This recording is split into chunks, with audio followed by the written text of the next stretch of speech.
We really like to think of our personal decisions as completely our own, that we're the captains of our own ships, right? But the truth is, what feels like a totally isolated, independent choice is actually deeply woven into this massive, invisible fabric of the world around us. So, welcome to this explainer. Today, we're diving into the foundations of sociology to uncover exactly how that works. Let's start with something super relatable. We've all heard it a million times. Just study hard and you'll get a good job. It sounds totally logical, and honestly, it places the entire burden of success squarely on your shoulders. But sociology asks us to pause, take a step back, and look a little closer at the invisible strings attached to that exact piece of advice. To do that, here's our roadmap for today. 1. The illusion of individual choice. 2. Personal problems, public issues. 3. Pluralities and inequalities. 4. Beyond common sense. And finally, 5. Connecting the social sciences. All right, let's jump right into Section 1, the illusion of individual choice. So that whole hard work equals success myth kind of shatters when you look at the incredibly conflicting advice young students actually face out in the real world. Along with study hard, you might be told you need to pick your subjects based purely on whatever the job market wants right now. Or you might face some heavily gendered advice like, well, as a girl, is that career choice really practical? Or maybe your family desperately needs financial help right away, or they expect you to just drop out and take over a family business. Suddenly, that isolated individual choice? Yeah, it isn't so isolated anymore. It's totally boxed in by social expectations. To really understand this, we have to kind of zoom out, almost like pulling back on a map. Your personal success expands outward from your own grit and effort, right into the realities of the job market. But wait, that market is defined by broader economic needs, which are heavily determined by government policies. And wrapping around this whole shebang is your family's specific social background. Sociology studies this entire chain as one big, interconnected system. Which leads us perfectly into Section 2, personal problems, public issues. This brings us to a real game changer of a concept from C. Wright Mills, the sociological imagination. It essentially teaches us to connect our private, everyday worries to massive collective public structures. Look, choosing a major feels like a highly personal, incredibly stressful problem. But when millions of students are being constrained by the exact same job market, the same gender norms, and the same economic policies, well, that personal worry is actually a public issue. The sociological imagination unravels how the personal and the public are dialectically linked. Basically, that means they are constantly bouncing off each other and shaping one another. Let's keep that in mind as we move to Section 3, pluralities and inequalities.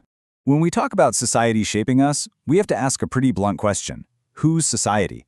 Because in the very same country, you might find a highly advanced, totally spotless surgical room equipped with the latest cutting-edge tech.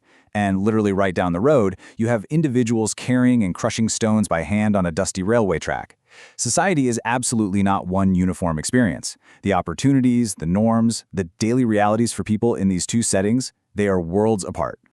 And when we zoom out globally, the disparities are just staggering. Think about this. While some of us are intensely debating which college subject will bring us the most personal fulfillment, chronic hunger and malnutrition are killing millions worldwide.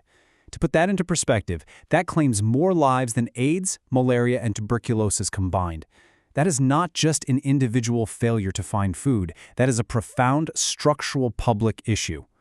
Because of this intense diversity and inequality, we really have to pose a direct question. What exactly do we mean when we casually toss around the phrase, our society? I mean, if you're talking to a foreigner, our society probably means your nation. But at home, it might mean your linguistic community, your religion, your neighborhood, or even just your parents' professional circle. We all belong to multiple, overlapping, and, as we just saw, often highly unequal societies. Okay, moving on to Section 4, Beyond Common Sense. You might be wondering, why can't we just rely on our gut feelings or basic common sense to answer these massive questions? Well, because there is a huge difference between unreflective common sense and systematic sociology. We all have everyday notions about how the world works, but common sense doesn't really pause to ask where its own views came from. Sociology does. It is built on actual concepts, methods, and hard data to investigate how those norms are functioning under the surface.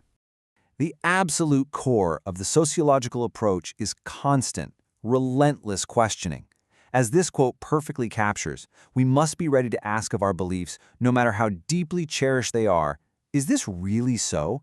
It takes a lot of courage to look at deeply held beliefs about success or family or your own culture and actively question them. But that scientific skepticism, that's exactly what gives us the power to see the hidden structures governing our lives. Finally, let's wrap things up with Section 5, Connecting the Social Sciences. So, where does sociology actually fit into the broader academic landscape? Think of it like a giant puzzle. Psychology looks inward at the individual mind, intelligence, and personal motivations. Economics zooms in on production and the distribution of wealth. History grounds us in the context of our past, and political science focuses heavily on power and government policy. Sociology acts almost like the connective tissue for all of this. It looks outward at how those economic realities, political systems, and historical contexts come together to shape our collective behavior as a group. To close out this explainer, I want to leave you with a bit of a challenge. Think of a problem you are facing in your own life right now. Really picture it. Now, try using your brand new sociological imagination to analyze it. Is your worry actually completely unique to you? Or is it maybe a public issue in disguise? How much of it is being shaped behind the scenes by your background or the broader economy? By asking these questions, you're no longer just living blindly in a society. You're finally beginning to truly understand it. Keep questioning everything, and I'll catch you in the next one.